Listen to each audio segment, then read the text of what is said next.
Bueno, bienvenidos a esta última actividad de la segunda jornada que tenemos del segundo coloquio Literatura, Memoria e Infancia, la perspectiva infantil en la literatura. Hoy hemos tenido unas conversaciones maravillosas, enriquecedoras, en donde la literatura ha sido protagonista también. Y eso nos ha parecido maravilloso. Y por supuesto el espacio del café literario es donde con más fuerza aún la literatura se toma el escenario.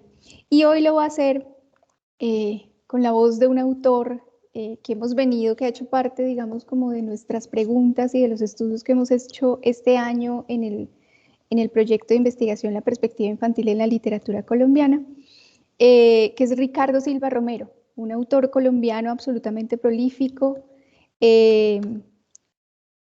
pues que además estamos muy contentas porque mañana en nuestro evento de cierre de este segundo coloquio nos va a acompañar y vamos a poder conversar con él. Así que pensamos, por supuesto, si vamos a tener a Ricardo Silva Romero en nuestro espacio de conversaciones con autor, por supuesto que tendremos que como antesala leer algunas de sus obras infantiles, aunque por supuesto, o bueno, digamos unas obras que hoy hemos estado como más en contra del adjetivo, pero sí unas obras escritas para el público infantil y también otras de sus obras que están como situadas en el público adulto, pero que de alguna manera ponen el foco también en la infancia.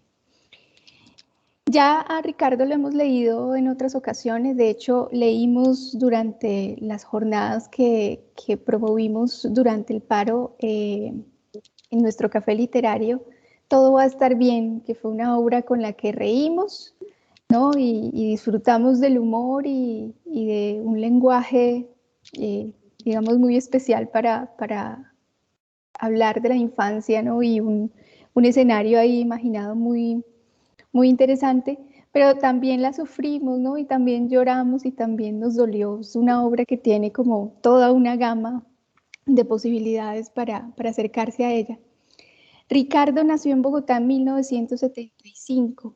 Es autor de novelas Relato de Navidad en la Gran Vía, Walkman, Tic, Parece que va a llover, Fin, El hombre de los mil nombres, En orden de estatura, Autogol, Érase una vez en Colombia, compuestas por Comedia Romántica y El Espantapájaros, El libro de la envidia, Historia oficial del amor, Todo va a estar bien y Cómo perderlo todo, ganadora del 5º Premio Biblioteca Narrativa Colombiana. Su obra la completan un libro de ensayos sobre ficción titulado Ficcionario, 2 colecciones de relatos, 2 poemarios, un par de libros sin género y una página de internet, ricardosilvaromero.com. Es columnista del diario El Tiempo y del País de España. A estas novelas que acabamos de mencionar y otros tipos de textos se le suma, por supuesto, Río Muerto, que fue lanzada el año pasado, y de este año Zoológico Humano, ¿no? Entonces estamos ante un escritor prolífico, sus columnas y sus novelas, pese, digamos, a que no le da la espalda jamás a la realidad del país y por el contrario, a través de la ficción llega a ella, eh, siempre tienen, o me pasa a mí cuando leo a Ricardo, excepto algún par que pues no tienen esa intención, sí pasa que cuando uno lee sus columnas y algunas de sus novelas como Historia oficial del amor, encuentra algo de esperanza, ¿no? Algo de donde asirse para seguir creyendo que hay posibilidades de pensarnos un mundo distinto, un país distinto, porque es un autor evidentemente comprometido también con su tiempo y con su realidad, con su país. Entonces, bueno, Sandra, no sé si quieras tú agregar algo más acerca de Ricardo o si entramos de una vez en materia con sus obras. Solo quisiera agregar la contundencia con la que asume los temas políticos en sus obras. Es contundente, es crudo, es realista. Entonces en El Espantapájaros uno puede sentirse en esa masacre. No oculta la realidad de nuestro país a sus lectores. No les ahorra ni un ápice de la gravedad de nuestro conflicto interno, ni de la violencia que se ejerce en Colombia. Él creo que lo admiro muchísimo por la versatilidad que tiene para pasar de esos temas tan duros y que él maneja, particularmente cuando leí El Espantapájaros, la sensación de impotencia, de rabia, de desesperación, se la traslada al lector, de la historia, ¿no? Se la traslada al lector. Entonces tiene una capacidad para meter al lector en la historia que es impresionante, y unas descripciones que no te dejan incólume. Pero asimismo, cuando uno lee, por ejemplo, Todo va a estar bien, uno se ríe, se divierte, juega, eh, pasa de un estado, de una conmoción interior, si está leyendo, por ejemplo, El Espantapájaros o Río Muerto, que todavía no lo han querido leer, es una obra que requiere de cierta condición del corazón para poder leerla, porque supongo que pasa lo mismo que en El Espantapájaros. Uno pasa a esta liviandad de la vida sin que le reste trascendencia, pero a una cosa bonita, juguetona, esperanzadora, llena de la magia del lenguaje. Y eso también lo he visto en Orden de Estatura, que ya empecé a leerlo. Entonces tiene esa versatilidad. Y hoy vamos a conocer, por ejemplo, su faceta como poeta. Y ya muchos conocemos su faceta como columnista. Es decir, es un escritor en todo el sentido de la palabra. Solo quería agregar eso. Además, dice claramente que para él la escritura es una obsesión, ¿no? Y es la manera como logra encontrar algo de sosiego en el mundo, ¿no? Es su forma de habitarlo, la escritura, y no conoce otra forma distinta que la de la escritura, y tal vez por eso resulta ser un autor tan prolífico. Y justamente cuando te referías a la literatura, digamos, como Todo va a estar bien, también hay una cosa que es bellísima, la manera como él lo logra, y es que no le resta seriedad a los temas de la infancia, ¿no? Olguita Aldana, Leopoldo, los personajes niños de sus obras para niños, son personajes con unas preocupaciones y unas formas de padecer el mundo que son serias, ¿no? Olguita también está en medio de la soledad, Leopoldo está atravesando el duelo por la muerte de su abuela, es decir, los temas que se tratan son supremamente serios, ¿no? Y creo que eso es una habilidad que también Ricardo tiene en su escritura, que como tú decías es muy versátil. Ahorita seguramente vamos a poder seguir ampliando algunas cosas, algunos comentarios, algunas ideas que han venido surgiendo también en las lecturas que hemos hecho en la investigación a propósito de sus obras, pero por lo pronto pues vamos entonces a comenzar la lectura para que también podamos compartir con ustedes todo eso que hemos venido pensando, y por supuesto que ustedes nos compartan todo lo que esta obra de Ricardo los convoque a pensar. Hoy vamos a hacer como una lectura muy variada, digamos. El primer libro que vamos a leer es Que no me miren, que es un libro álbum ilustrado por Daniel Gómez Henao y Clara Gómez Viera. Van a ver ahora en las ilustraciones, digamos, cómo se compone este dueto de ilustradores. Ustedes mismos van a ir encontrando ahí cómo funciona ese dueto de ilustradores. Vamos a pasar por este Que no me miren, vamos a mirar una selección del libro de los ojos, que es el libro de poesía, que es también un libro ilustrado. Sandrita, yo no sé qué categoría aplique acá. Si es libro álbum también, ¿cierto? No, es libro ilustrado. Estás con el micrófono apagado. Hoy me ha pasado todo el día. Sí, es un libro ilustrado, es un libro de poesía ilustrado, además ilustrado magistral y bellamente. Bellísimo, bellísimo. Lo escaneé completo para que podamos disfrutar de la ilustración. Y de la doble página. Y bueno, luego vamos Eso sí, no lo voy a poder hacer, no sé, intento la doble página. Otra cosa que vamos a hacer es leer como unos fragmentos, porque las otras dos obras, con todo va a estar bien, nos demoramos como 3 o 4 sesiones del café literario, 4 sesiones del café literario leyéndolo completo, y en orden de estatura más o menos nos tardó lo mismo en nuestras tertulias literarias. Entonces lo que queremos proponerles un poco para también que nos acerquemos a esas voces, a esos personajes, es leer algunos fragmentos, especialmente en orden de estatura.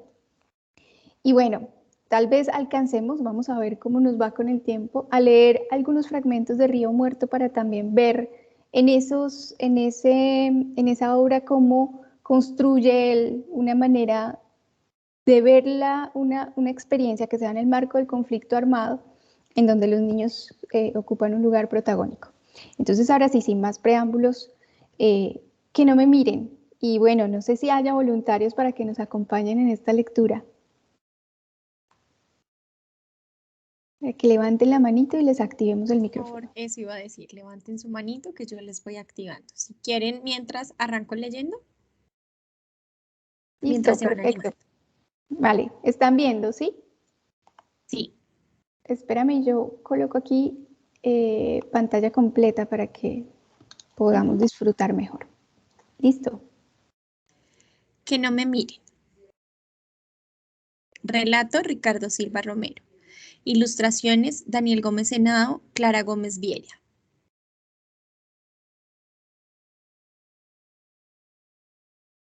Que no me miren. ¿Qué? A. A es de ay. No. A es de ay. Cómo quisiera que no hubiera amanecido tan temprano y hoy siguiera siendo ayer. Yo, que voy tarde a todo por mi culpa y soy el último en llegar a mi primer día de colegio. No tendría ahora que abrir la puerta inmensa del salón de clase y sentir la mirada de tantos niños.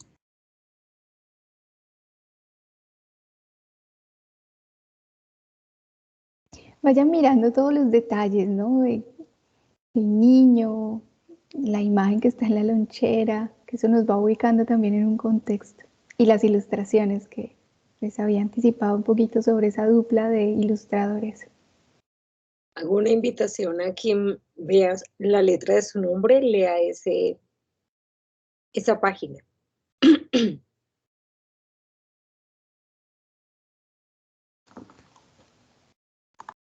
Es decir, alguien con la letra B. Blanca Lilia.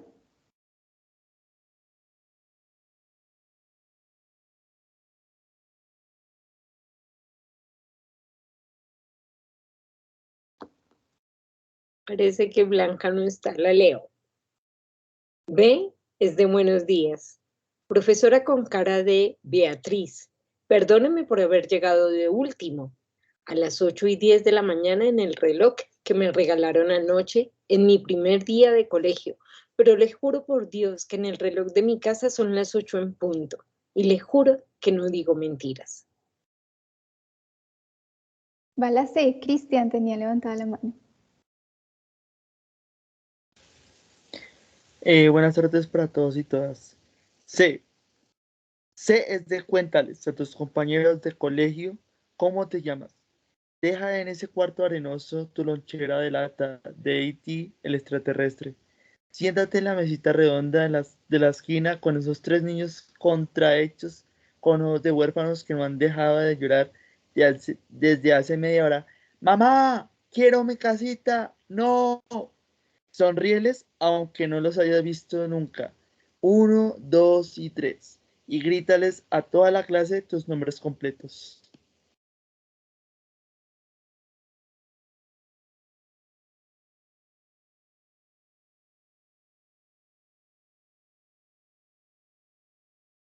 D. Dayana. Dayan. Buenas tardes. D es de Dios. Dios mío de mi crucecita de la mesa de noche. Te ruego que no me pase lo que me pasa cuando todas las personas me miran al mismo tiempo. Que apenas diga mi nombre, no me desaparezca en el aire. ¡Puf! ¡Magia! Como cuando alguien me presenta en mi edificio. y este niño completamente rojo se llama Gregorio.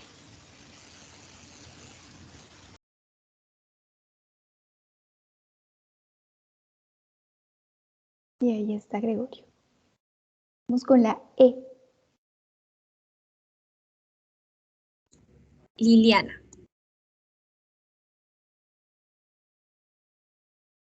Buenas tardes. E.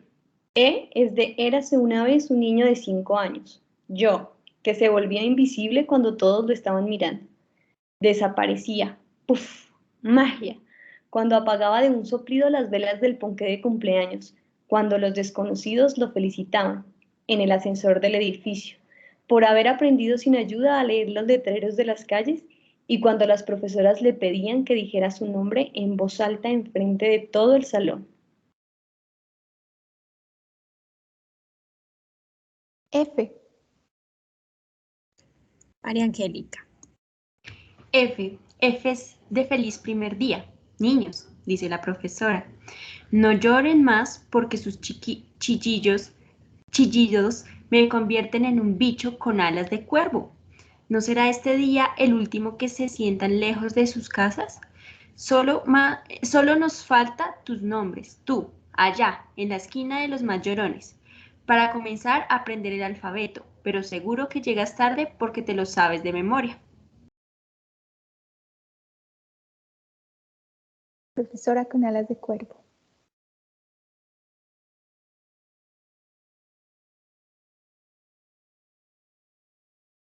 G. Laura. Laura Valentina.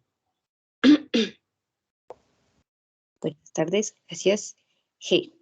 G es de Gregorio. Mi único nombre. Profesora con cara de Graciela. Gregorio es más que suficiente. Y ella niega con la cabeza de las 8:15 a las 8:20. ¿Pero no le dijo su hermano que al colegio no se viene sin un apellido? H.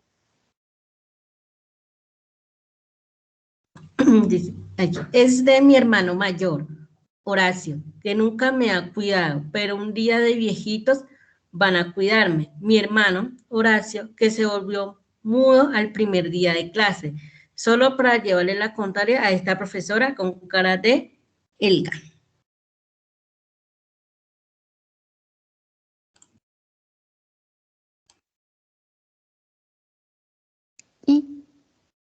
I. Sandra.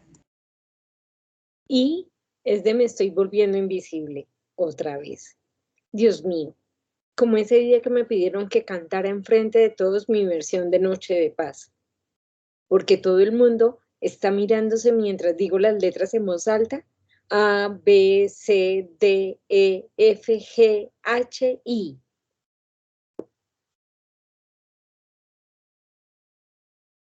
Gregorio se está volviendo invisible. J. J. ¿O sí? J es de juro que jamás me dieron, perdón, J es de juro que jamás me dijeron que podía pasarme algo como esto. Un niño del edificio me dijo que cuando uno quiere decir algo en serio dice juro. Sí, pero nadie me dijo que yo iba a volverme invisible cuando quieren verme.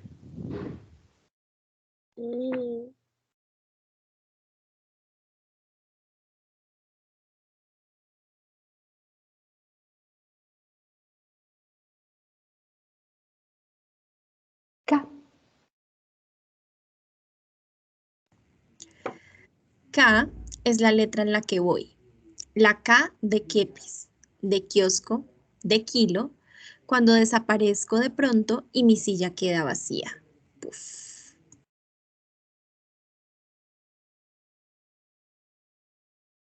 L.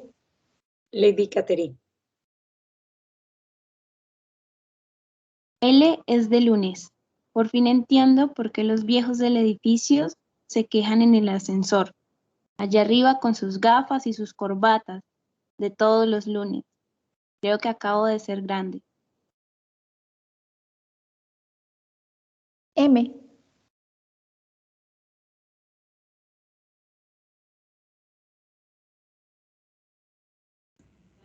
Ángela.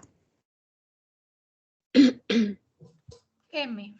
M es de miren a los 35 niños de mi salón buscándome por todas partes, debajo de las mesas, en el cuarto arenoso de las loncheras, afuera, mientras mi voz dice JKLMN.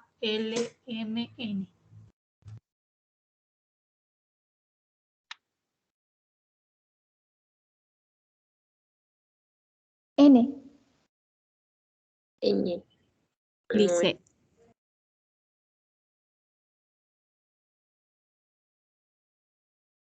Lisette Viviana. N es de nadie, solo alguien, en alguna parte, lejos de mí, sabe qué se siente volverse nadie. Un poquito de miedo, un poquito de felicidad, un poquito de nada.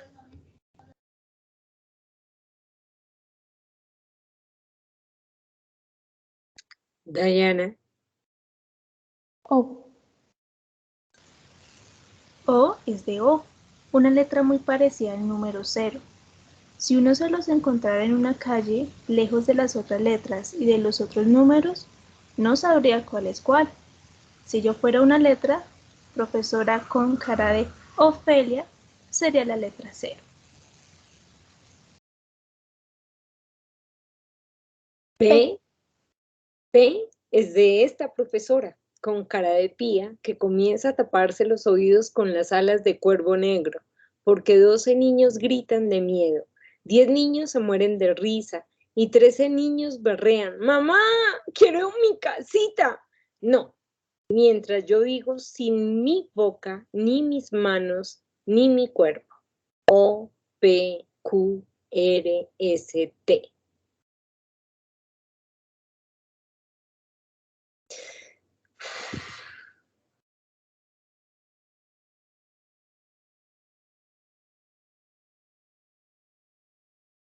Q.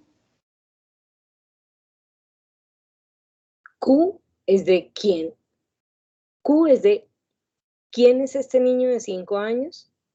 Yo, que sabe las letras, que se saben los grandes, pero habla siempre en otro idioma. ¿Quién es este niño invisible? Yo, que tiene claro que solo va a aparecer de nuevo cuando por fin llegue a la Z. R. R es de rezar. Dios mío que está siempre en mi mesa de noche, ayúdame a aparecer para cuando llegue a la Z. Pop. No me dejes así para siempre, invisible. Mientras mi ropa se me va quedando chiquita, mi cama se va poniendo incómoda y mis fotos se vuelven chistosas.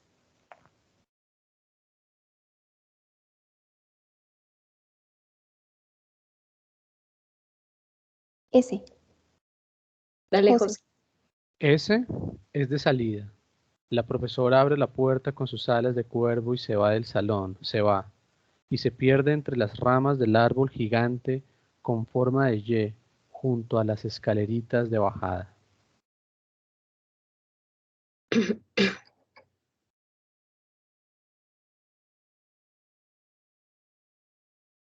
T. Ángela.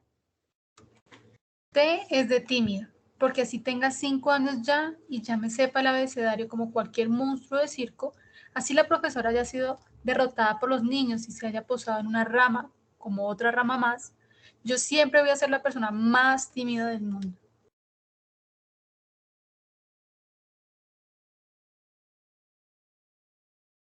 Completa la figura y coloréala. U. Patricia. U es de ustedes se van, uno por uno, como los 35 pollitos de las granjas cuando les dejan abierta la puerta.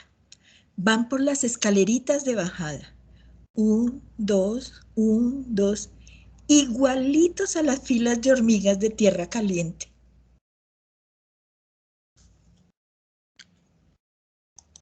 V. Dayana. U es de vacío, pues el salón ha quedado vacío, y vacío otra vez. Solo queda mi silla y quedo yo y el día en que mi hermano mudó, me dijo, Gregorio, Vas a ver que algún día te vas a acostumbrar a ser visible.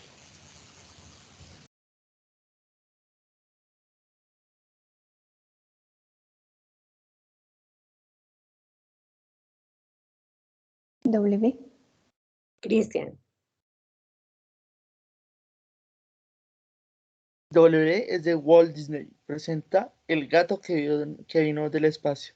La película que ponemos con mi hermano todo el tiempo en el Betamax de la casa, porque siempre nos morimos de risa cuando la doctora dice, pero no tengo paracaídas. Quisiera estar viéndola ahorita.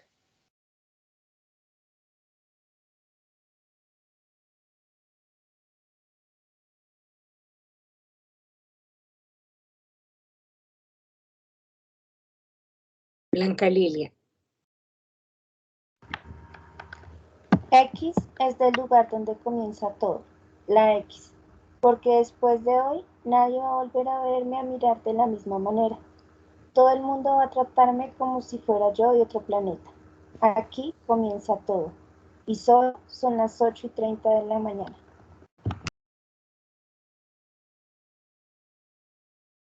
María Angélica. María Angélica.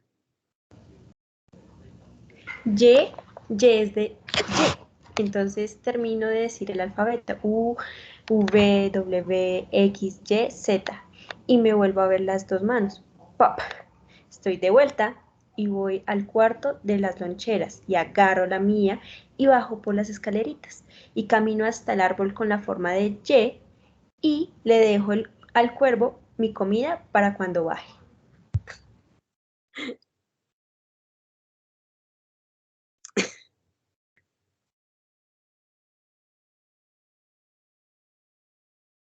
Z. Z es de mi apellido Sea, profesora con cara de Zulma, por si nos vemos mañana. Mientras tanto, mientras yo vuelvo a mi casa y usted se regaña en su espejo, le juro por Dios que no digo mentiras.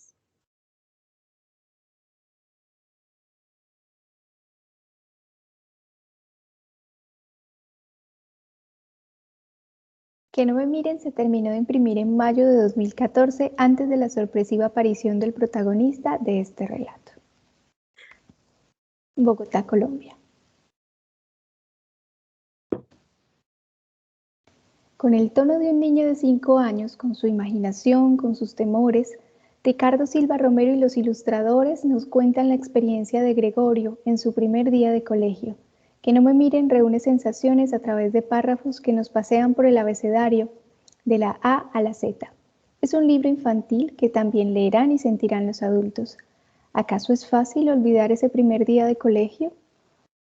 Y es un libro editado por Tragaluz Editores. Es precioso. Es precioso. Le voy a devolver rápidamente, no se vayan a marear, a la carátula, para que a partir de ese punto empecemos nuestra conversación sobre este libro. Cuéntenos, vayan pensando y cuéntenos qué opiniones les merece. ¿Qué vieron? ¿Qué lectura van tejiendo allí que nos puedan ofrecer? ¿Qué dice Cristian por acá? Envíenle este libro. Espérenme. Ya Camila, ajá, buenas tardes. Espérenme que se me perdió el comentario de Cristian. Envíenle este libro a Camila, ella se los agradecerá. Un libro de niños llorones en el primer día de la escuela. Bueno, Cindy, dale. Bueno, mientras iba avanzando la lectura, creo que, bueno, definitivamente compartir con ustedes que es un libro bellísimo. Creo que es impecable la ilustración, ¿no? Creo que es uno de los aspectos, digamos, que se pueden destacar, pero también me parecía muy interesante cómo se recurre, digamos, al abecedario para darle otro lugar, ¿no? Creo que ahí, digamos, no se trata de aprender la A, la B o la C, sino cómo a partir de allí se va construyendo un relato de una experiencia en la voz de un niño de 5 años en su primer día de colegio.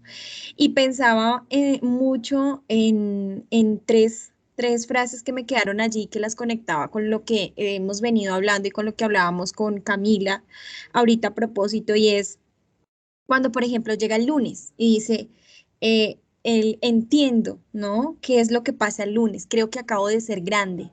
Y un poco a lo que nos invitaba, o digamos desde esa perspectiva que nos planteaba Camila, cuando de alguna manera siento que estoy saliendo de la infancia porque comprendo, ¿sí? Y creo que ahí en esa frase, digamos, que está allí, me hacía un poco como evocar, digamos, ese lugar desde el cual del cual el niño habla y dice: cuando entiendo, ya no estoy como en ese lugar del niño, he crecido, soy grande. Esa era una de las frases que me llamaba la atención y que la relacionaba con la conversación que tuvimos hace un rato. Creo que también, digamos, desde la perspectiva infantil, definitivamente vivimos eso del otro tiempo. ¿Cuántas cosas pasan de 8:10 a 8:30 en 20 minutos por la cabeza de un niño? O sea, creo que es un mundo de aventuras que uno podría decir son una jornada, son días, pero fueron las experiencias que él vivió en el transcurso de las 8:10 a las 8:30. Y también el lugar del recuerdo que está allá al final.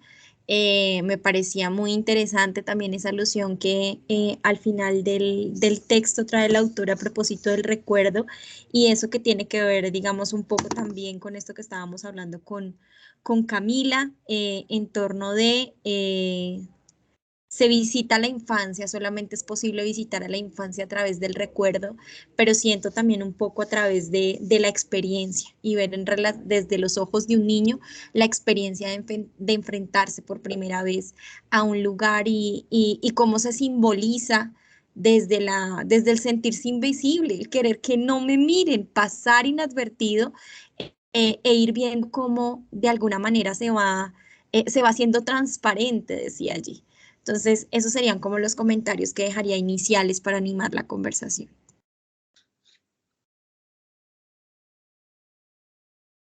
Bien, José Cindy, Ignacio. muchísimas gracias. Dale.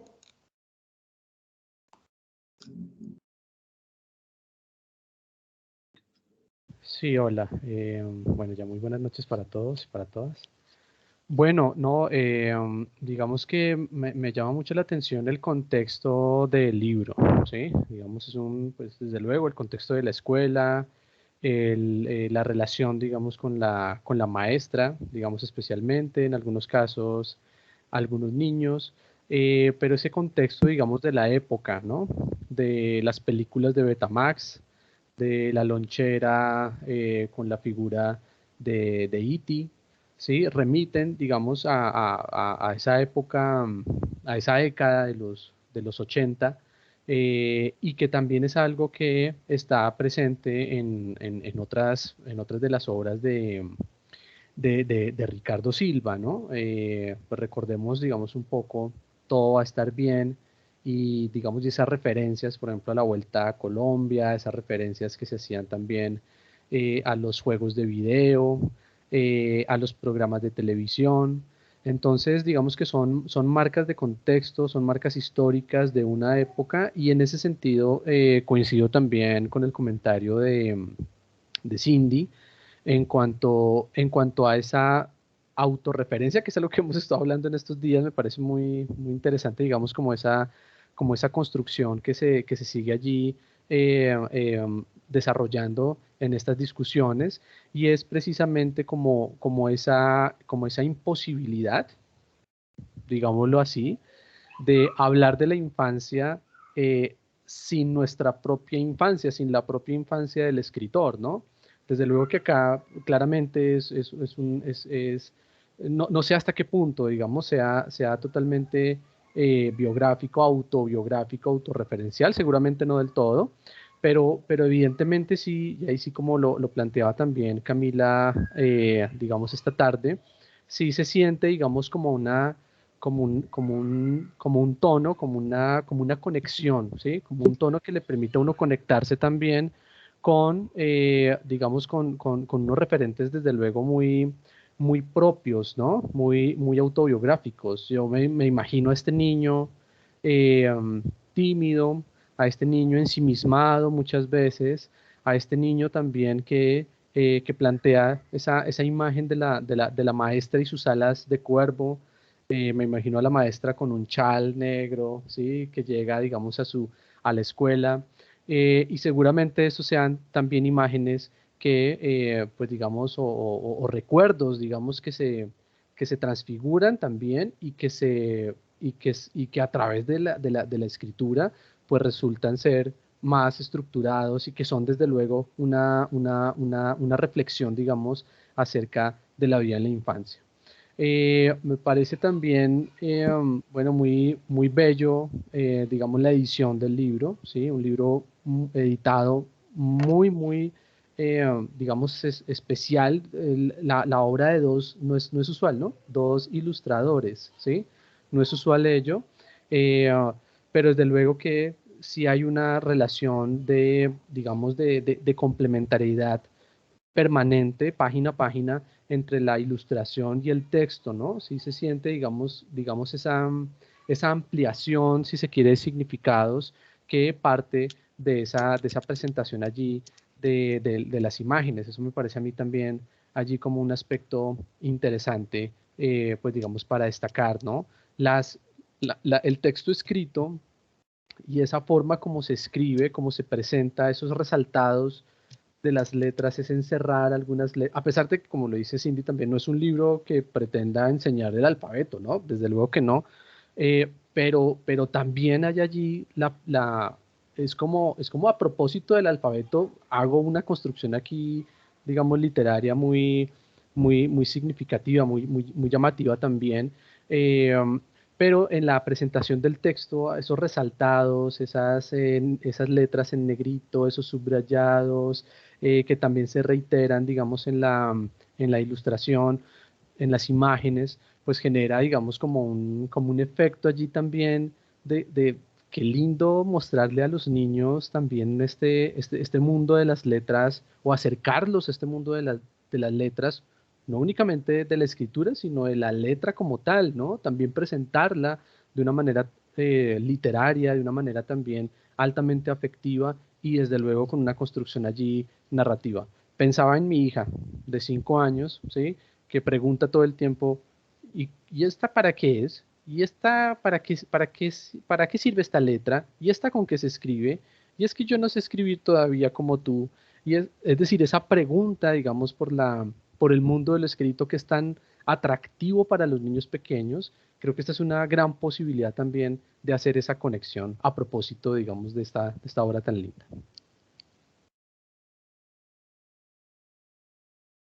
Bueno, yo quería compartirles, antes de darle la palabra a Winnie, que está por allí levantando la manito, quería compartirles una cosa que encontré a propósito de la obra.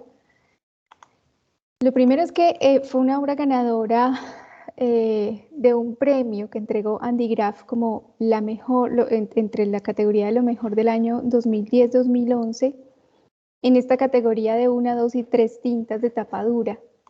Y en la página de Ricardo, que cuenta un poco la historia de cómo se hizo el libro, cuenta un poco esto, digamos, de qué va el libro. Gregorio se vuelve invisible cuando lo miran todos al mismo tiempo. Es el niño más tímido del mundo. He aquí, en estas páginas, la historia de los primeros minutos de la primera clase de su primer día de colegio. Tiene en contra una profesora tenebrosa que quiere obligarlo a decir su nombre en frente de todos esos niños nuevos que solo quieren volver a su casa. Tiene a favor un don extrañísimo, el de saberse el abecedario desde la A hasta la Z. Y eso me parece muy lindo, que no, digamos, ese problema de la invisibilidad, ¿no? No es el don es poder nombrar el abecedario, porque poder decir las letras, que es también como la entrada al lenguaje escrito de alguna manera, es lo que le permite volver a aparecer, ¿no? Entonces me parece que hay un juego allí entre el lenguaje, ¿no? Y poder habitar el lenguaje, poder nombrarlo, representado por supuesto en el alfabeto, y esa posibilidad de ser, ¿no? De aparecer. Entonces ese don extrañísimo, ¿no? De saberse el abecedario, es lo que justamente él cuando reseña su obra dice, tiene el don, ¿no? Lo nombra como un don. ¿Cómo se hizo? Dice, en la Feria del Libro del 2009, en agosto, en los días de la promoción de Autogol, Carolina López, que es su esposa, me llevó al stand de Tragaluz Editores para que viera los libros tan bonitos que estaban haciendo. También le debo eso. El caso es que quedamos pensando lo que pienso ahora, que era difícil encontrar libros más bonitos en Colombia.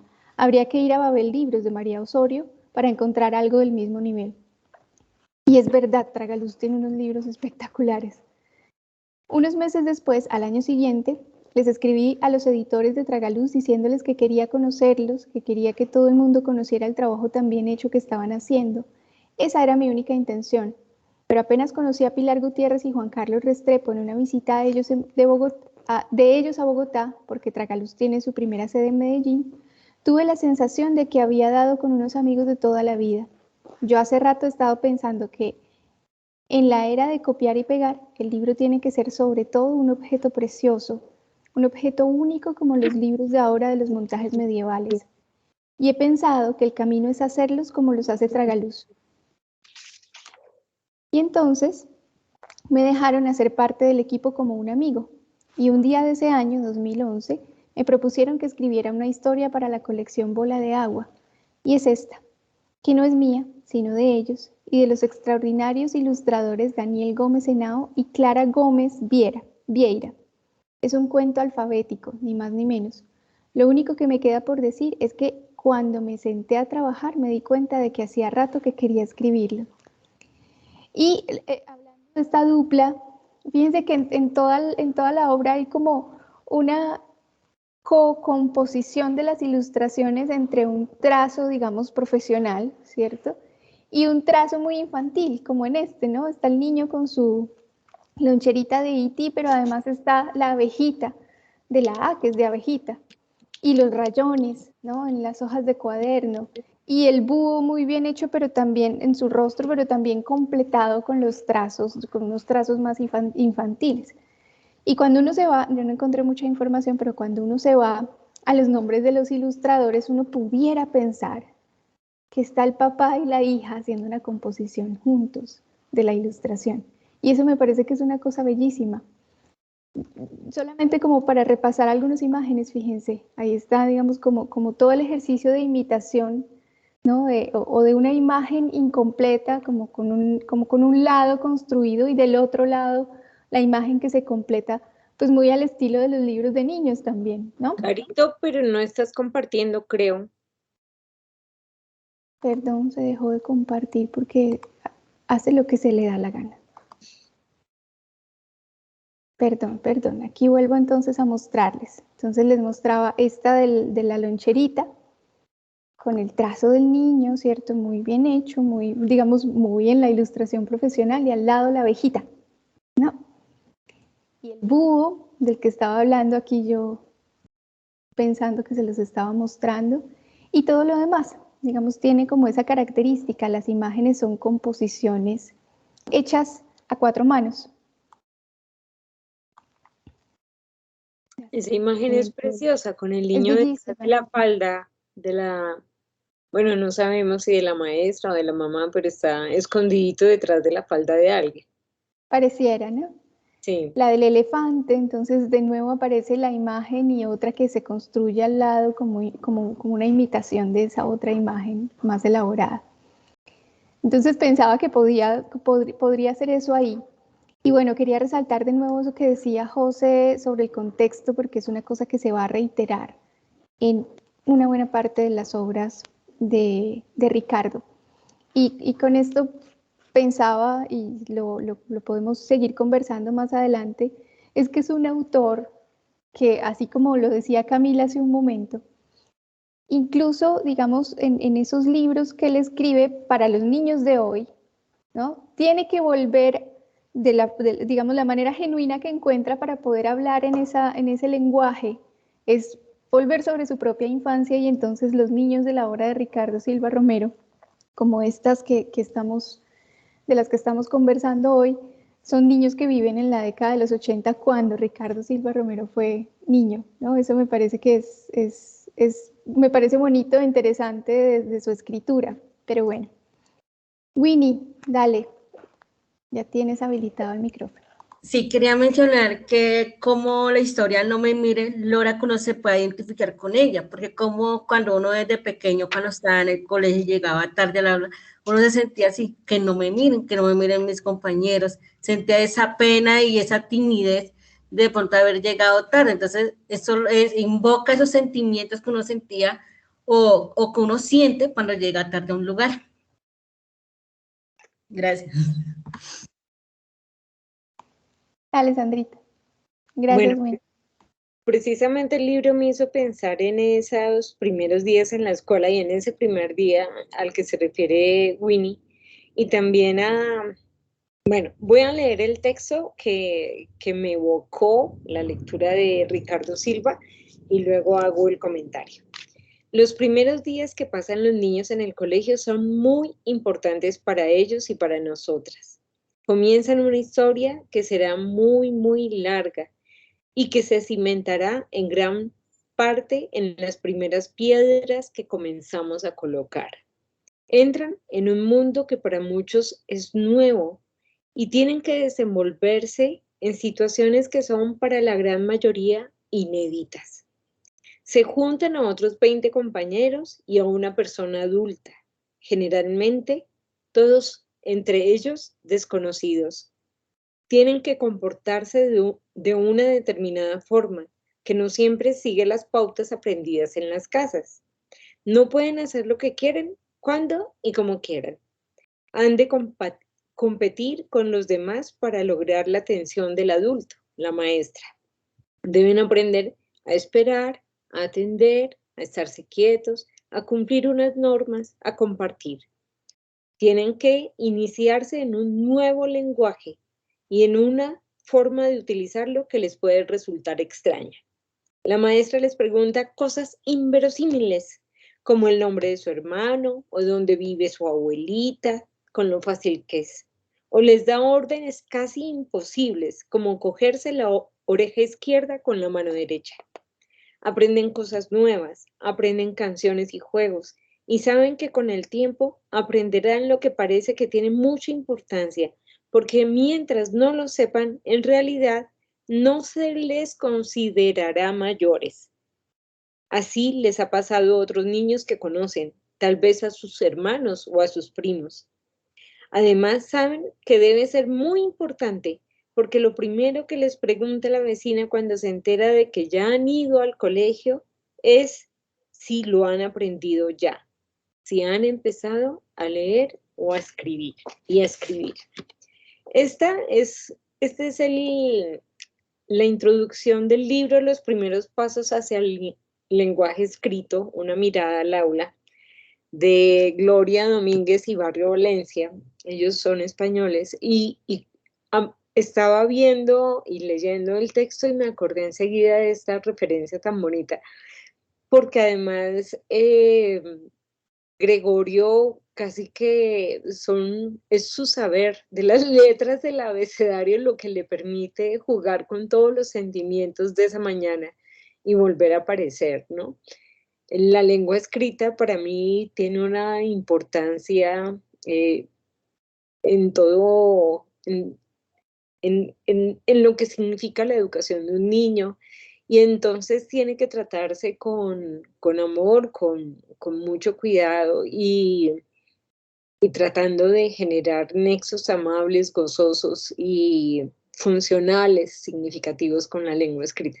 Entonces me encanta cómo se puede poetizar el abecedario. Me parece divina esa opción de poetización del abecedario y de la experiencia del primer día de clase. Es precioso el libro y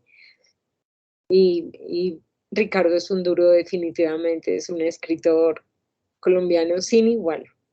Va a pasar a la historia como uno de los mejores. Ya está en la historia como uno de los mejores. De acuerdo. El tiempo ha sido hoy despiadado con nosotros.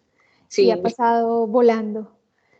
Pero yo no quiero que cerremos sin que leamos por lo menos provocarlos e introducirlos en orden de estatura, que para nosotros ha sido una lectura maravillosa. Yo les propongo leerles, que lo tengo en mano, el primer capítulo, ¿no? Como para dejarlo ahí en el tintero y... Señora. Lo que pasa es que tengo el libro de los ojos. Es solamente para mostrarlo. Claro. ¿Sí? ¿Lo comparto? Y lo Ya hago les dejo de compartir. rápidamente y les pedimos que nos acompañen otro ratito para alcanzar a leer el primer capítulo, pero es que esto es una maravilla que ustedes se van a sorprender. Me dicen si ya lo están viendo. El libro de los ojos es una historia que empieza en 1830, creo, y llega hasta nuestros días. Es la invención de una familia por crear unos lentes que sirvan para ver mejor la vida. Entonces esto es una cosa, es una locura en la ilustración y en la construcción poética del libro, porque él recurre, por ejemplo aquí, a un retrato en decasílabo, aquí recurre a un sajel para toda la familia, y así va cambiando, va paseando por toda la poesía, coplas a la vida de su padre, un mester de clerecía, que es como una oración, luego una canción óptica, luego viene un soneto con giro, y miren esas ilustraciones. Miren, esto es una obra de arte, este libro, completamente, tanto en su construcción poética como en la ilustración, que también es poética. Luego viene un villanelle de madrugada, limericks, se inventa limericks, haikus, es una locura. Y miren aquí el haiku acompañado por esta ilustración absolutamente japonesa y bella. Una conversación, entonces viene un diálogo, liras, romances, este es un romance asonante, acrósticos, entonces aquí empieza a hacerle acrósticos a la familia Cruz, que son los que se quieren inventar esos lentes para ver mejor la vida, pero miren además las referencias históricas, ¿no? El asesinato de Gaitana, que está el Bogotazo.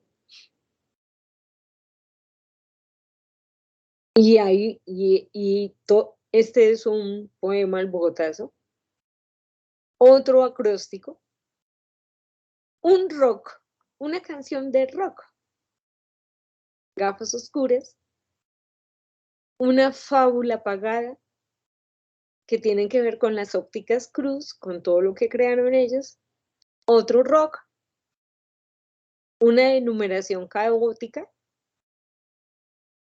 Un caligrama doble. Un romance inclemente. Versos libres. El árbol genealógico de los Cruz. Y aquí termina el libro. Esto es una absoluta maravilla. Y quiero leerles solamente un poema de aquí, chiquitín, que me pareció en la oración, que la oración me pareció muy linda. Canción, creo que es esta, la oración a Santa Lucía. Te pido, Santa Lucía, una mirada bendita, que haga mi vida bonita como si no fuera mía. Nací el 13 de diciembre de 1913 y como todo parece, voy a morir en septiembre. Nunca vencí la miopía, pero voy a morir viendo. Fui por la vida sonriendo como si no fuera mía. Y me volví una monjita en edad de merecer, porque mi Dios me hizo ver que todo estaba cerquita. Fui feliz día por día, pues Dios me dio la destreza de recibir la tristeza como si no fuera mía. Oigo de noche mi vida, el mugir de la vaquita, madre llamándome Anita, cuando me quedo dormida. Oigo la lluvia que oía, croar, balar y crujir, y oigo mi risa reír como si no fuera mía. Tiki, tiquiti, tiquiti viene, tiquiti, tiquiti va, que llueva mi jajaja hasta que el mundo se llene. Te ruego, Santa Lucía, que me duerma en paz en la muerte, para que mi alma despierte como si no fuera mía. No, esto hay que tenerlo. Esta belleza del libro, miren eso. Ay, no. Estoy enamorada de Ricardo Silva Romero, definitivamente. Dale, Carito. Yo te ruego, Sandra Lucía, que nos sigas mostrando el libro. No, lee, Carito, por favor. Bueno, vamos entonces ahora sí con el fragmento, una invitación, apenas una provocación a que lean en orden de estatura. Bueno, otra cosa que vale la pena resaltar, y seguramente lo notamos en el estilo de las ilustraciones, es que quien ilustra el libro de los ojos es el mismo Daniel Gómez Henao, que también ilustra Que no me miren. Bueno, En orden de estatura fue publicado en el 2007, fue escrito en el 2007. Está dedicado a Cristina y tiene un epígrafe que dice: mamá, a veces pienso que todo el mundo, menos yo, está completamente loco, de la pequeña Lulu. Sandrita, ¿puedes dejar de compartir la pantalla? Sí, claro, espera. Ya. Eso, es que me veo doble. Capítulo 1. Uno se toca la frente, después se toca las manos, y si la frente está hirviendo y las manos están heladas, seguro van a decirle que lo mejor es que no vaya al colegio, porque tiene fiebre. No hay nada por hacer. Los brazos se llenan de un frío tan frío que parece una marcha de piedritas de hielo. Las palabras graves se vuelven esdrújulas por la culpa del termómetro bajo la lengua. La cabeza se va de viaje a otro clima, 40 grados centígrados, sin pedirles permiso a ninguna de las personas a las que hay que pedirles permiso. Y todos se escapan a donde se escapan de lunes a viernes, al trabajo, a la dentistería, a los sitios en los que sí ocurren las cosas. Y a uno se le pasa la mañana envuelto en una cobija que no alcanza a taparle los pies. Pero un momento, las cosas siempre pueden salir de otra manera. No olvidemos la historia de aquel niño viejo, Leopoldo, que un día de fiebre tuvo que levantarse de la cama porque sintió que el fantasma de su abuela le decía: Leopoldo, tengo que decirte una cosa, con la misma voz con la que le decía: Leopoldo, creo que me estoy volviendo todavía más vieja. Por supuesto que un fantasma susurre palabras inútiles no tiene nada de raro. Nadie está diciendo eso. Solo un idiota se pondría en contra de los hábitos inofensivos de los muertos. El problema era aquella vez que la abuela de Leopoldo estaba viva. O eso era al menos lo que él creía. Así fue. Sucedió un lunes a las 9:39 de la mañana.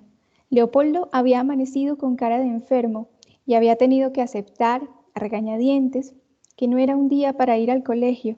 Estaba más o menos dormido en la cama gigantesca de sus papás. La hoguera, la neblina, el sudor helado de la fiebre no lo dejaban dormir en paz. Se decía: ya voy a estar mejor, el pobre, cuando se daba cuenta de que no era capaz de armar ninguna otra frase. Deliraba. La tabla del 3 por 1, 3 por 2, 3 por 3, se le venía a la cabeza como una lista de cosas que habrá que hacer mañana. Y entonces, entre todas las voces que no lo dejaban en paz, 3 por 4, 3 por 5, 3 por 6, le pareció que la voz de su abuelita lo llamaba desde la cocina del apartamento. Se levantó en busca de la anciana, que era su persona favorita de todo el mundo, y la vio pasar por ahí, hecha un fantasma, convertida en un chal sereno que se posaba en los muebles de la sala. Quiso seguirla. Alcanzó a dar unos pasos hacia ella, pero se desmayó por el camino. Se fue contra el piso entapetado como un soldadito de plomo sin base, porque se dio cuenta de que la única manera de que su abuela tuviera un fantasma era que estuviera muerta. Los vivos no se aparecen así, borrosos, polvorientos, porque para eso tienen el teléfono, se dijo Leopoldo antes de irse al suelo. Pero esta no es la manera de comenzar una historia. No está bien hablar de los demás sin conocerlos. Así que hubo alguna vez en la Bogotá tan grande, tan fea, tan lluviosa de marzo de 1982, un niño viejo que andaba por los campos de su colegio con las manos detrás de la espalda. Se llamaba Leopoldo. Tenía 7 años. Y los otros niños le decían así, el niño viejo. A veces le decían el viejito, porque solía escribir con cualquiera de las 2 manos, podía darles muy buenos consejos a los redondos profesores de gimnasia y terminaba las tareas muy rápido, sin ningún tropiezo, como si ya las hubiera hecho cuando era chiquito. Usaba gafas de señor. Era un niño cuerdo, nostálgico, prudente, que se amarraba bien los cordones de los zapatos. La gente guardaba un respetuoso silencio, un silencio atento, cuando él hablaba en clase. Todos, excepto él, celebraban sus pequeñas bromas. Las profesoras le daban la mano igual que a un doctor cuando se le tropezaban con él en los recreos.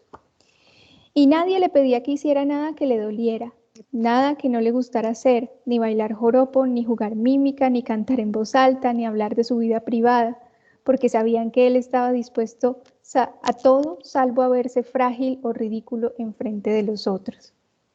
Y pareciera que hubiese ahí intertextos con el niño Gregorio de que no me miren.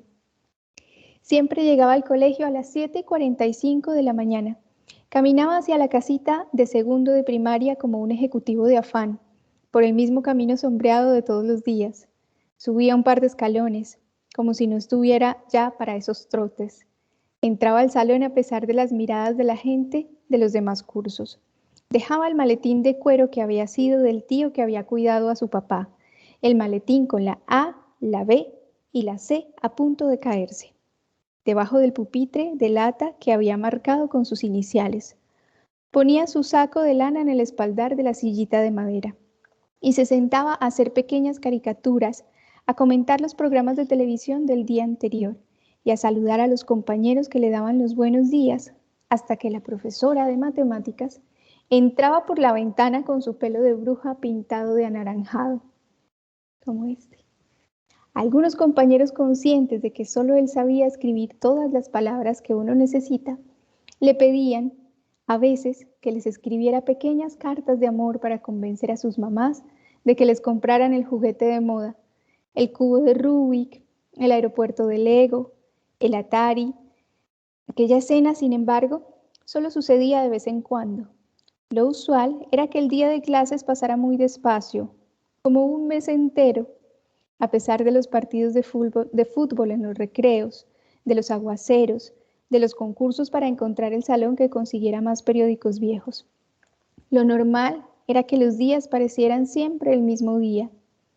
Leopoldo miraba en su reloj grandote de números digitales las horas más importantes de la jornada. 8, 9:30, 11:20 de la mañana, 1, 2, 3:30 de la tarde. Y no lo hacía porque estuviera pasando un mal rato, no. La verdad es que se sentía querido por los demás desde la mañana hasta la tarde. Si veía tantas veces en el día la pantalla del reloj, era porque cuanto más pasaran los minutos, más se acercaba la hora de ver a su abuelita. Quizás sea una indiscreción decir esto que sigue, pero parece importante, tal vez fundamental, contar que el niño que le había jurado a su abuela no confesarle a nadie el gran secreto que compartirían, que era ni más ni menos que se querían sobre todas las personas, los animales y las cosas, que nadie nunca iba a quererlos tanto como se querían el uno al otro. Tú eres la persona que más quiero yo en el mundo, se decían el uno al otro en el oído. A las 3:35 de la tarde, Leopoldo solía despedirse con un apretón de manos de las personas que se encontraba por el soleado camino de vuelta. Hacía lo posible, como todos, para no pasar cerca de la temible enfermería, del temible doctor que esperaba de rodillas raspadas, brazos torcidos o dedos meñiques perdidos desde la mañana hasta la tarde. Sonreía como un patriarca chiquito. Se subía al pequeño autobús del colegio, alegre, saludable, con cuidado de no pegarse en la cabeza mientras trataba de llegar a los puestos de atrás. Le quitaba la mirada al matón de la primaria. Saludaba a los más grandes con cierto temor. Saludaba a los más chiquitos como hubiera querido que los grandes lo saludaran cuando tenía su edad. Saludaba sin fijarse mucho en lo que estaba haciendo, al niño que hacía figuritas con los mocos. Y se sentaba al lado de Julia, la niña altísima de 7 años, que bostezaba siempre con la excusa de que no había dormido lo suficiente anoche. Sentados, nadie se daba cuenta de que ella era mucho más alta que él. Jugaban en paz a ver cuántos carros rojos veían durante el recorrido. Además, de lunes a viernes, se bajaban juntos en el mismo lugar, en la misma esquina, pues Julia había vivido toda su vida en el mismo edificio en el que vivía la abuela de Leopoldo. A Leopoldo le gustaba ver a Julia. No tendría sentido negarlo. Julia sabía bajarse del bus sin torcerse los tobillos. Se quedaba viendo siempre por el camino aquel árbol en aquel jardín junto al puente. Contaba las monedas en su monederito de Hello Kitty a ver si tenía plata suficiente para comprarse la muñeca que quería. No le daba vergüenza cantar mientras subía las escaleras. Alcanzaba a presionar el botón del ascensor sin empinarse y tenía esos ojos grandes de niña atenta a las cosas del día que él se declaraba incapaz de ver sin ponerse rojo como una sirena de ambulancia. Julia era todo lo que Leopoldo no era capaz de ser. Y se despedía: adiós, Leopoldo, dale saludos a tu abuelita. Encogiéndose de hombros, resignada a su suerte, porque él en uno de sus ataques de timidez solo era capaz de prometerle que sí con la cabeza. A esa hora del día parecía un simple niño de gafas que seguía solo su viaje en el ascensor. Y era un simple niño, por fin un niño, cuando su abuela le abría la puerta del apartamento. Ahí estaba ella con su chal escocés, rodeada por todos los pedacitos de sonidos de las lecciones de piano que dictaba la pianista de la vecina. Ahí estaba ella, su abuela, con su mirada de niña chiquita. Leopoldo la saludaba con cierta indiferencia, nada más un «Hola, abuela», porque sabía que la señora iba a darle aquel beso breve, pasara lo que pasara. Su papá podía amanecer pensando en las noticias de la radio. Su mamá podía encerrarse a hablar con una amiga de cosas que nadie alcanzaba a oír. Pero su abuela siempre era la misma persona. Lo despelucaba mientras le decía «Hola, guapo».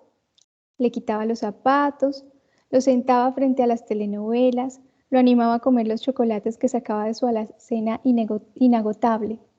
Lo acompañaba a hacer las tareas y a las 6 de la tarde lo llevaba a la habitación del fondo para que hicieran juntos una siesta. Ella se acostaba en la cama de la izquierda, él se acostaba dándole la espalda, en la de la derecha. Y se decían «hasta mañana», en chiste, como dos hermanos gemelos. El viento aguantaba la respiración para no despertarlos. Los insectos de todas las esquinas del apartamento hacían lo posible para quedarse quietos. Leopoldo se despertaba, en paz, a las 7 de la noche. Mientras sus ojos adormilados volvían a ser los ojos de antes, se quedaba viendo las fotografías de esos extraños dentistas sin cejas que su abuela llamaba «mis 5 hijos perdidos». El vaso de agua con la caja de dientes, los paisajes de su persona preferida, que su persona preferida había pintado en Fuentes de Nava, en España, cuando era una niña de colegio. La colección de ciudades nevadas encerradas en bolas de cristal, el crucifijo de una tal Carmenza viuda de Alcalá, el Quijote de alambre, la familia de viejitos de origami sobre el mismo escaparate en donde estaba la serie de búhos de arcilla, la guitarra de juguete que le regalaron cuando era la más chiquita de la casa, el pequeño televisor en blanco y negro que sintonizaba siempre el noticiero, las 5 matrioscas que jamás miraban al mismo lado y la silla mecedora que se columpiaba por culpa del tic-tac de un reloj de pared que le habían regalado sus hijos cuando ya no sabían qué más cosas regalarle. Leopoldo se quedaba viendo todos los objetos de la habitación, en fin, como si quisiera comprobar que se había despertado en el mismo mundo en el que se había quedado dormido. Y su abuelita le decía, «Buenos días, señor, ya son las 7 de la noche», al mismo tiempo que él se desperezaba con los 2 brazos arriba. Un par de veces se había atrevido a preguntarle a su abuela para qué tenía 2 camas en el mismo cuarto.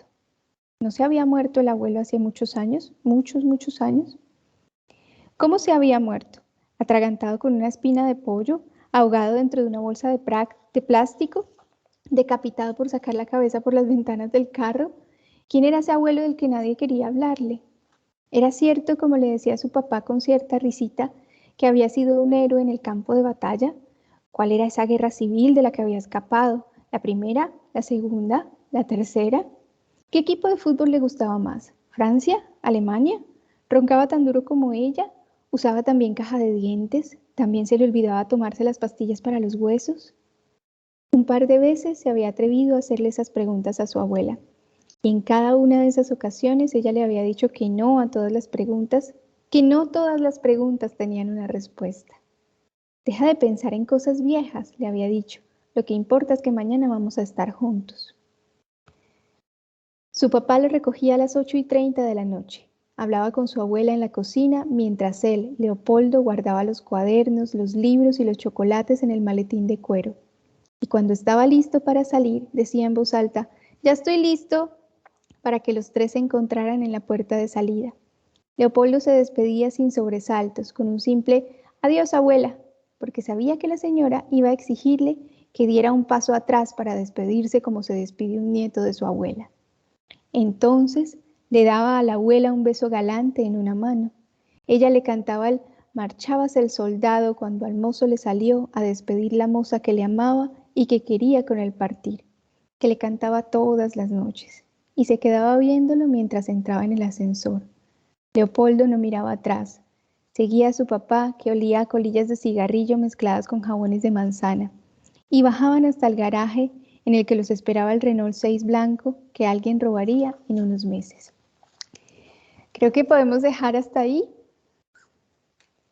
Quisiéramos seguir leyendo más, pero por lo menos ahí se nos da como las pistas de cómo arranca la historia y hacia dónde va, pero también de cómo se construye esa relación tan bonita entre un nieto y su abuela, ¿no? Que es también una cosa que hemos ido encontrando en la literatura. Puede ser que haya como una suerte de ruptura ahí más fuerte o un choque generacional entre la generación de los hijos y los padres, pero entre los niños y los viejos hay unos vínculos siempre muy bonitos que se tejen y que la literatura nos da cuenta de ellos de una manera hermosa. Y bueno, a un niño viejo además, y una vieja con mirada de niña, ¿no? Ese juego y esa tensión que hay siempre entre el niño viejo y la mujer vieja que puede desplazarse hacia el lugar del niño, ¿no? Para ella está él y su mundo, no el de las amigas, no el de las colillas de cigarrillo y de la radio, sino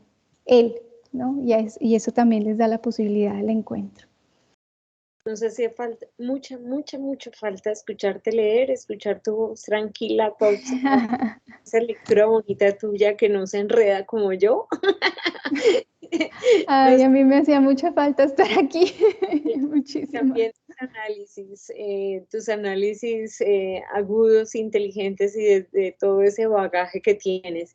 Mira que hay una coincidencia entre todo va a estar bien y en orden de estatura. Aquí es un niño viejo con una abuela y en todo va a estar bien es un viejo con una niña que también es en cierto modo adulta porque es una niña genio. Una niña genio, sí. Sí, que tiene unos análisis que no corresponden muy bien con su edad cronológica, pero que es preciosa y que también es niña cuando necesita hacerlo, ¿no? Entonces hay una coincidencia en las dos obras, en las características de los personajes, que es muy linda. Bueno, muchísimas gracias a todos por acompañarnos. Por favor, no se pierdan mañana la conversación con Ricardo Romero Silva a las 4. A las 4, sí señora. A las 4 de la tarde, a las 2 de la tarde. Pero es Silva Romero. Eso siempre nos pasa. Siempre en intercambio. A las 2 de la tarde vamos a estar con Carola Martínez. Ella es chilena, argentina. Hace 20 años vive en Argentina. De ella leímos su libro Matilde y Nunca Jamás, y vamos a tener una conversación sobre lo que ha significado para ella la construcción de los personajes niños y de historias que tienen que ver con temas que suelen ser censurados para la infancia.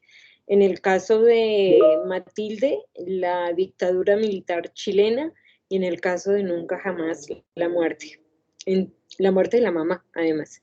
Entonces, Carola es una mujer generosa, hermosa, inteligente. Los esperamos mañana para que nos ayuden a conversar con ella, para que conversen con ella y podamos aprovechar estas charlas con autores que nos forman tanto y que nos ayudan a pensar la perspectiva infantil. En la mañana los invitamos al panel de la formación en investigación a cargo de nuestros monitores. El panel lo va a coordinar el profesor José Ignacio Galeano y los monitores han escrito 3 ponencias, creo, 3 ponencias o 4, 3, 4. Bueno, de mi parte van 2. 2. Y Hay 4 ponencias. Hay 4 ponencias, entonces, para que escuchemos lo que ha significado la formación en investigación en el marco del semillero Literatura, Memoria e Infancia. Entonces, muchísimas gracias por acompañarnos hoy todo el día. Patricia, que te vi participando en varias de las actividades de hoy, muchas gracias. A Consuelito Martín, que la vi por ahí, a Lucía Liévano, que nos acompañó toda la tarde, tan hermosa, nuestros agradecimientos, y pues nos estaremos, y pues a los estudiantes que siempre nos acompañan en el café literario, también nuestro agradecimiento. No olviden diligenciar el formato de asistencia. Gracias, Consuelito, te esperamos mañana. Gracias a todos, nos vemos mañana. Muchas gracias por el espacio, los extrañaba muchísimo. Bueno, gracias, chaito. Chao.